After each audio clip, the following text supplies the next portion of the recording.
যুক্তরাষ্ট্রের মিশিগানে বিএনপির প্রতিষ্ঠাতা চেয়ারম্যান ও শহীদ রাষ্ট্রপতি জিয়াউর রহমানের ৪৫তম শাহাদাত বার্ষিকী উপলক্ষে আলোচনা সভা অনুষ্ঠিত হয়েছে। মিশিগান থেকে মাহফুজ আদনানের পাঠানো তথ্যচিত্রে জানা যায়, বাংলাদেশ জাতীয়তাবাদী দল বিএনপি মিশিগান শাখার উদ্যোগে আয়োজিত এই অনুষ্ঠানে জিয়াউর রহমানের রাজনৈতিক দর্শন, রাষ্ট্রনায়কত্ব এবং বাংলাদেশের গণতন্ত্র প্রতিষ্ঠায় তার অবদান তুলে ধরেন নেতৃবৃন্দ।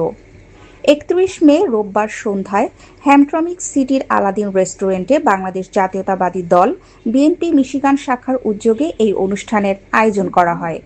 মিশিগান বিএনপির সভাপতি দেওয়ান আকমল চৌধুরীর সভাপতিত্বে এবং সাধারণ সম্পাদক সেলিম আহমদের সঞ্চালনায় অনুষ্ঠানের শুরুতে পবিত্র কোরআন থেকে তেলাওয়াত করেন দেওয়ান আবু হুরায়রা।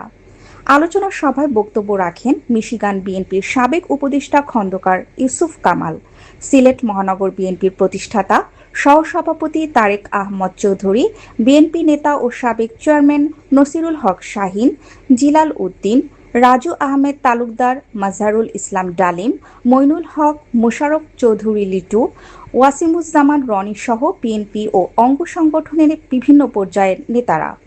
বক্তারা বলেন, জিয়াউর রহমান বাংলাদেশের ইতিহাসে এক ক্ষণজন্মা রাষ্ট্রনায়ক। তার কর্মময় জীবন, দেশপ্রেম এবং নেতৃত্ব গুণ বাংলাদেশের মানুষের হৃদয়ে স্থায়ী স্থান করে নিয়েছে। তারা আরও বলেন, বহুদলীয় গণতন্ত্র প্রতিষ্ঠায় জিয়াউর রহমান গুরুত্বপূর্ণ ভূমিকা পালন করেছেন। পাশাপাশি দক্ষিণ এশিয়ার আঞ্চলিক সহযোগিতা